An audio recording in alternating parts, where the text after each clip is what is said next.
জিয়াফা, আমার ডাকছেন? কি ব্যাপার, তুই এত সেজেগুজে আছিস কেন? আজকে না নীল ভাই আইবা শুনলাম, এই জন্য একটু সাজগোজ করছি। নীল আসবে তাতে তোর কি? তুই বাড়ির কাজের মেয়ে, কাজের মেয়ের মতো থাকবি। নীল আসুক আর সবুজ আসুক সেটা আমাদের ব্যাপার, তুই কেন এত সাজুগুজু করবি? এই টিপ খোল আর লিপস্টিক মোছ, যা মুখে কালি মেখে আয়। আজকে থেকে তুই বাসায় মুখে কালি মেখে থাকবি। কি হয়েছে রে? বাসাতে চিল্লাচিল্লি কিসের? দেখো না ভাইয়া, কাজের মেয়ের ঢং দেখো। যদি তোকে নীলের সামনে দেখছি তাহলে কিন্তু তোকে এই বাড়ি থেকে বের করে দিব, কথাটা যেন মাথায় থাকে। দাদি, তোমার কিছু লাগবে? না রে, আমার কিছু লাগবে না, তবে তোকে লাগবে। এদিকে আয়। শোন, আজকে আমার একমাত্র নাতি তার লেখাপড়া শেষ করে আমেরিকা থেকে দেশে ফিরছে। ওর জন্য কিন্তু মজার মজার রান্না করতে হবে।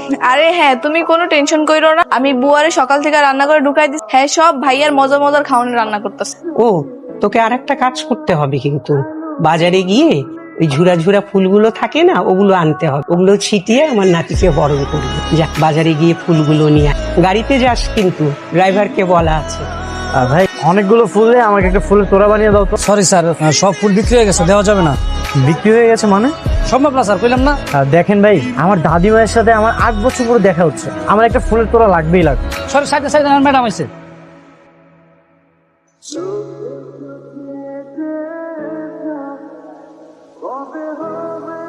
ম্যাডাম আপনি আসছেন, আপনার সবকিছু রেডি আছে। ও, বিল কত হয়েছে? দেখতে হবে, একটু দেখি জানাই। Excuse me. আমাকে বলছেন? হ্যাঁ, আমি আপনাকে বলছি। হ্যাঁ বলেন। আপনি কি সব ফুলগুলো কিনে ফেলেছেন? জি, আমি কিনেছি। না মানে, আমার কিছু ফুল লাগবে, একটা তোড়া বানানোর জন্য কিছু ফুল দিলেই হবে। আপনার কি খুব দরকার? হ্যাঁ, খুব দরকার।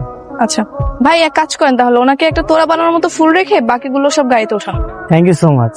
আপনার নামটা কি আমি জানতে পারি? কেন, নাম জেনে আপনি কি করবেন? এখন নাম জানতে চাইছেন, একটু পর নাম্বার চাইবেন, তারপর বলবেন বাসা কোথায়, এটা সেটা আরো কত কি। শুনেন, এসব ফাও পেঁচাল আমার সাথে পারবেন না। আপনি হেল্প চাইছেন, আমি হেল্প করছি। আয় ভাই, ফুলটা ওনাকে দিয়ে দিন। উপর থেকে ফুল দিবা? যাও না, নিচে যাও। না না, নিচে যাওয়া নিস, পরে আবার লাইলা আপু আমাকে বকাবকি করবে। আচ্ছা, এখান থেকেই দে, এটাও কিন্তু দারুণ হবে। Welcome my sweetheart. দাদি, this is for you. Thank you. হায় আল্লাহ, এটা দেখি সেই ছেলেটা। ওর সাথে তো আমার বাসা আসার আগে দেখা হয়ে গেছে। লাইলা আপু জানলে তোমাকে মেরেই ফেলবে। আরে দূর, তুমি কি ইচ্ছে করে দেখা করছো নাকি? আর তাছাড়া তুমি জানতে নাকি ও দাদির নাতি? দেখাবার হয়েছে, এখন লুকায় যাও।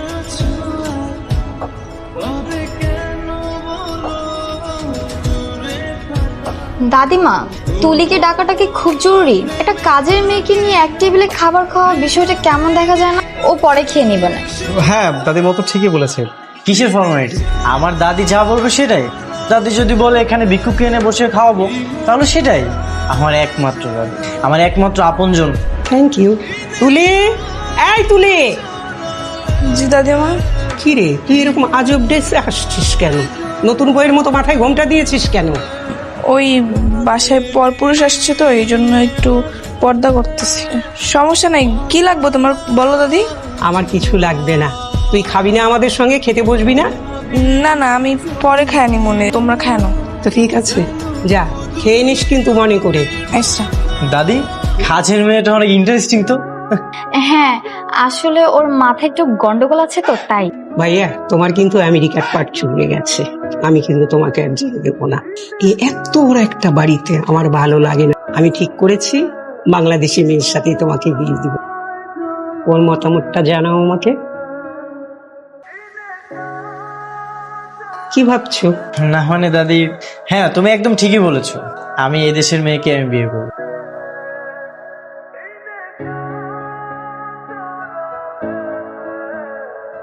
হাই নীল। হাই। একা একা ছাদে কি করছো? তেমন কিছু না। আমিও মাঝে মাঝে ছাদে আসি, কিন্তু আগে একা একা বোরিং ফিল করতাম। আজ যেহেতু তুমি আছো, দুজন মিলে একসাথে আড্ডা দিব। আসলে আমার একটা কাজ আছে তো, একটু পরে আমাকে চলে যেতে হবে। কি কাজ? হায় আল্লাহ, উনি তো এখানে। কোনোভাবে যদি আমার কাপড়টা ওনার চোখে ভালো, তো সন্দেহ করতে পারে।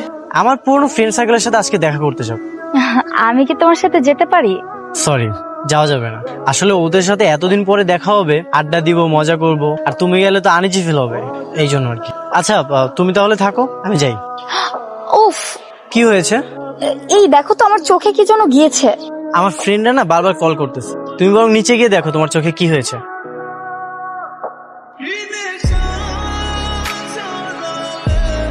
এই তুই কি ভাবছিস সকাল বিকাল আমার প্রপোজ করলে কি আমি পড়ে যাব? আমার পাঠানো এত সহজ না। কান্দর কান্দর, ওঠ বস কর, ওঠ বস কর। হাই, কি ব্যাপার এভাবে উল্টো ঘুরে গেলেন যে? আরে তাই তো, কি বলবেন বলেন। ও আমরা কথা বলতে আসলে এফটিজি আর উনি যে আসলো কি বলেন আহা কি প্রেম। এবার কিন্তু তোর জুতা দিয়ে পিরামো, যা। ওরা কি আপনাকে এভাবেই সারাদিন চালায়? হ্যাঁ ওই একটু একটু। আমি তাহলে এখন আসি। শোনেন, আপনার সাথে আমার একটু জরুরি কথা আছে। বলেন। যেদিন আপনাকে দেখেছিলাম না, সেদিন থেকে আপনার প্রতি আমার কৌতূহল জন্মেছে। দেখেন ভাই, আমার প্রতি কৌতূহল রেখে আপনার কোনো লাভ নেই। আপনি আপনার মতো থাকেন আর আমাকে আমার মতো থাকতে দেন। আপনার নামটা কি? টুম্পা। টুম্পা। আপনার বাসাটা? বাংলাদেশে। বাংলাদেশ তো বুঝলাম, কিন্তু বাংলাদেশের কোথায়? এই তো হবে এখান থেকে 4-5 কিলো। 4-5 কিলো? 4-5 কিলো হলে তাহলে আপনার ড্রেস আমাদের বাসার ছাদের দড়িতে কিভাবে হবে? যেখানে ভাগের হয় সেখানে সকাল হয়। আচ্ছা ঠিক আছে, তাহলে আপনি আপনার রাস্তা যান, আমি আমার রাস্তা যাই। হ্যাঁ বাই। শোন, এখন আর কোনোভাবে দেরি করা যাবে না। দাদিমার সকল স্থাবর অস্থাবর সম্পদের মালিক কিন্তু নেবে। তোকে যেভাবে হোক নীলকে হাত করতে হবে। আমি তো চেষ্টা করছি, কিন্তু কি করব বলো, ও আমাদেরকে তাকাই না, কেমন জন্য ইগনোর করে। আরে বাবা, ও তাকায় না, তুই তাকানোর কাজ কর না। শোন, সবসময় সামনে সামনে থাকবি, পাশাপাশি ঘুরবি, দেখবি এমনিতে তোর দিকে তাকাবে। এই দাঁড়া, কোথায় যাচ্ছিস তুই? আর হাতে এসব কি? এই আঠাগুলো ভিজা গেছে, এগুলো রোদে শুকাতে হবে। কি রে, তোকে না বারবার করে বারণ করেছি এসব ভালো পোশাক তুই পরবি না। আবার তুই সাজগোজ করেছি, আবার মাথায় ঘুমটা দিসনি। লিপস্টিক মোচ। এই লাইলা, তোর সাজগোজ আমি বের করছি। তুমি আমাকে ডেকেছো? হ্যাঁ ডেকেছি। এই তুই জায়গা থেকে যা। এ কি? এটা কে? আরে ও হচ্ছে বাড়ির কাজের মেয়ে। ওর এই অবস্থা কেন? এই তো আটা নিতে যেয়ে মুখের উপর পড়ে গিয়েছে। তুই যা, ফ্রেশ হয়ে তারপর আয়। যা যা যা। আচ্ছা, তুমি জানি কি বলতে চেয়েছি? দাদি তো সেদিন তোমাকে বললো এদেশি মেয়ের সাথে বিয়ে দিবে, তুমি কি ভেবেছো? ভেবেছি এদেশের মেয়েকে আমি বিয়ে করব, আর এটা আমি দাদিকেও বলে দিয়েছি। তা তোমার কোনো পছন্দ অপছন্দ আছে? হ্যাঁ আছে। কে সে মেয়ে? সেটা সময় হলে জানতে পারবে। নিশ্চয়ই আমাকে পছন্দ করে। ইস, কবে যে বেচারা মুখ ফুটে বলবে, আর আমি সেদিন খুশিতে আত্মহারা হয়ে যাব। তুমি এসেছো, থ্যাংক ইউ। এই শোনো, তোমার সাথে আমার কিছু কথা ছিল। জি বলেন। কি ব্যাপার, তুমি ওদিকে ফিরে আসছো কেন? তুমি কি কাউকে মুখ দেখাও না নাকি? না। বাহ, ভালো তো, পর্দাশীল নারী। হুম। তবে দাদির মুখে শুনেছি তুমি নাকি সবসময় পর্দা করো না। আমি আসার পর থেকেই আমার সামনে পর্দা করতে। না, ওই মাঝে মাঝে করি, আবার মাঝে মাঝে করি না। আচ্ছা যাই হোক, আমার কথা সেটা না। কথাটা হচ্ছে তোমার একটা হেল্প লাগবে। কি হেল্প? আসলে এই কথাটা বলতে আমি ভরসা পাচ্ছিলাম, তাই ভাবলাম যে তোমাকে বলি।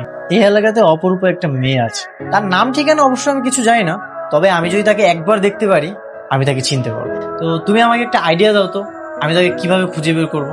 এই বেড়া দিয়ে আমার কথা কইতাছে, এটা যে আমি এটা তো 100% শিওর, কিন্তু তখন আমি হ্যারে কি করে হেল্প করবো? কি ব্যাপার, কোনো আইডিয়া দাও। আরে আপনি ওই মাইয়ারা ভুলা যান, আপনি আরো ভালো মাইয়া পাইবেন। ধুর, তুমি তো কোনো কাজেরই না। তোমার কাছে আমি ভালো একটা আইডিয়া ছিলাম আর তুমি আমাকে উল্টা কথা বলতেছো। যাও তো, যাও এখান থেকে যাও, তোমার কাছে কোনো কাজই হবে না। ঠিক আছে, তাহলে আপনি খুঁজেন।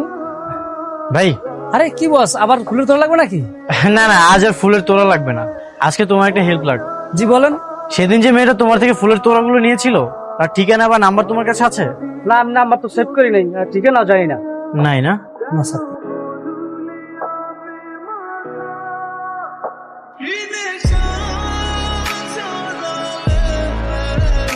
আপনি এবার পাগলের মতো হাত চলা করতেছেন কেন? কিছু একটা যদি হয়ে যেত? না মানে, আমি আপনাকে খুঁজতে খুঁজতে পাগল হয়ে গেছিলাম। কেন আপনি আমাকে কেন খুঁজতেছেন? আপনাকে আমি এক দেখাতেই প্রেম করে গেছি। দেখেন ভাই, আপনি আমাকে এক দেখাতে প্রেমে পড়ে খুব বিরাট বড় ভুল করছেন। আপনি আমার পরিচয় শুনলে কখনোই আমাকে বিয়ে করবেন না। কেন, আপনি কি বিবাহিত? না। তাহলে কি আপনি অন্য ধর্মের? না। আপনার কি কোনো ভালোবাসার মানুষ আছে?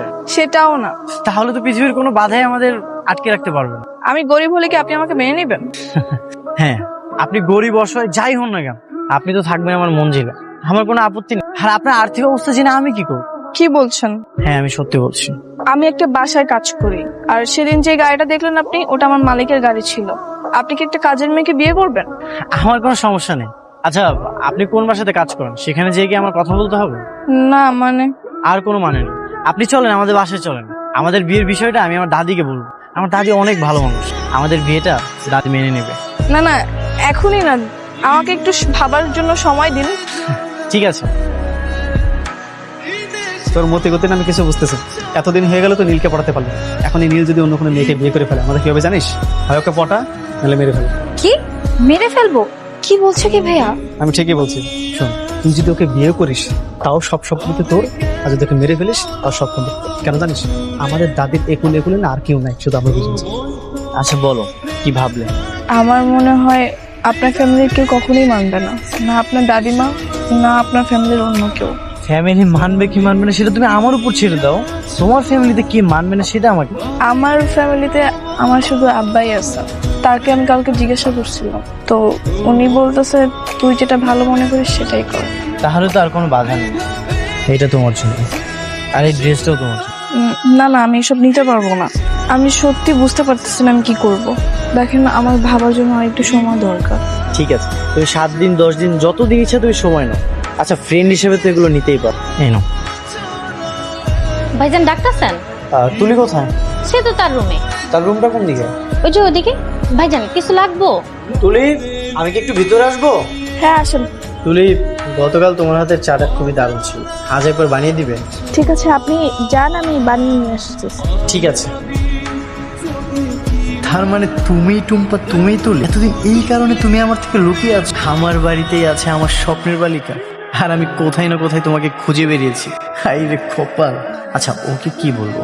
আমি তোমাকে চিনতে পেরেছি? না থাক, এটা বলা যায়। আমিও একটু মজা নেব।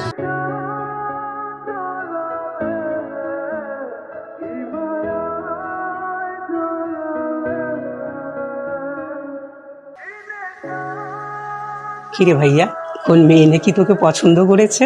দাদি, তুমি এসব কি করে জানলে? তোর দাদির কানটা খুব শার্প, সবকিছুই কানে আসে। আসলে দাদি পছন্দ করে বলতে আমি নিজেই তাকে অনেক পছন্দ। কিন্তু ভাইজান তুমি তো না জেনে গোবরে পা দিয়ে ফেলেছো। মানে? মানে মেয়েটা দিনের পর দিন তোমার সাথে চিটিং করে চলেছে, তুমি বুঝতে পারছো না। আপনি এসব কি বলতেছেন? ঠিকই বলছি, একটু পরে গোবর ফাঁস হবে, তুমি বুঝতে পারবে। তুলি, আয় তুলি, এদিকে আয়। এই দেখো পর্দা ফাঁস। এসব হচ্ছেটা কি? দাদি, তোমার এই আদরের চাকরানি কি করেছে জানো? ছদ্মবেশে তোমার নাতির সাথে প্রেম নিবেদন করেছে। থামো দাদি, ওর কোনো দোষ নেই। একদম চুপ তুলি, ওরা যা বলছে সেটা কি ঠিক? দাদি, ইয়ে মানে কি করছিস? তোর লজ্জা করে না? বেয়াদব মেয়ে। তোকে বারবার করে বারণ করেছিলাম যে তুই ওর থেকে দূরে থাকবি, আর তুই কিনা সবার চোখের আড়ালে গিয়ে এসব করে বেড়াচ্ছিলি। দাদিমা। মিশা, ওর বাবাকে খবর দে। দাদি তুমি আমার কথাটা শোনো। একদম চুপ। ব্রিটিশ আমল থেকে এই এলাকায় আমাদের বংশের একটা সুনাম আছে, সেই সুনাম কেউ ক্ষুণ্ণ করলে আমি তাকে একদম মাফ করব না। তো তুমি কি করতে চাচ্ছ?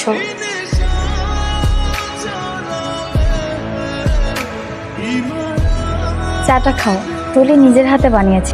হ্যাঁ হ্যাঁ খাও। নীল দাঁড়াও, চা খাস না? নে এই চা তুই খা। আমি আমি চা খাবো কেন? কত বড় সাহস তোদের! তোরা আমার নাতিকে মারার জন্য চায়ে বিষ মিশালি। উপরালা তোদের ক্ষমা করবে কিনা জানি না, আমি তো তোদের কোনোদিন ক্ষমা করব না। আমার একমাত্র নাতি, তোরা তাকে মেরে ফেলার ষড়যন্ত্র করেছিলি। দাদি এবারের মতো আমাদেরকে ক্ষমা করে দেওয়া যায়। তোরা কি যাবি? দেখে আমি পুলিশ ডাকবো। পুলিশ না থাক দাদি, রহিম মিয়া, দাঁড়িয়ে আছো কেন? বসো। ওই মেয়েটা যে অনেক বড় দোষ করে ফেললো রহিম মিয়া। দেখো সাহেব, আমি বহুদিন আপনার এই জায়গায় কাজ করছি। আমি কেমন মানুষ সেটা তো আপনি খুব ভালো করে জানেন। আমার মায়ের একটা অপরাধ করে ফেলাইছে। আপনি এইবারের মতো আমার মায়েরারে আপনি ক্ষমা করে দেন। আমি আমার মায়ের নিয়ে এখান থেকে সোজা গ্রামে চলে যাব। আর কোনোদিন আমার মায়ের বাড়িতে আইবো না, আর কোনোদিন আইবো না। ও যেভাবে আমার কাছে ছিল সেভাবেই সারা জীবন আমার কাছে থাকবে। এখানে শুধু একটু পার্থক্য থাকবে, তখন ও আমার নাতি বউ হিসাবে থাকবে। এতে কি তুমি রাজি আছো? বেগম সাহেব, এইটা তো আমার জন্য অনেক বড় পাহাড়, অনেক বড় সৌভাগ্যের কথা। এটা রহিম মিয়া, শুধু আপনার মতামত নিলে তো চলবে না। তুলি বড় হয়েছে, তুলির মতামতটাও আমার জানা দরকার। তুলি, তোকে আমি আমার কাছে চিরদিন রাখতে চাই, আমার নাতি বউ হিসাবে তোকে নিতে চাই। তুই থাকবি আমার কাছে? তুই কি রাজি আছিস? দেখলেই তো কত ঘটনা ঘটে গেল। অবশ্য সেদিন নাকি ভালো হয়েছে। সেদিন মনে হচ্ছিল আমি আমার একটা ফ্রেন্ডকে নিয়ে যাচ্ছি, আর আজ আমি আমার লাইফ পার্টনারকে নিয়ে যাবো। চলো।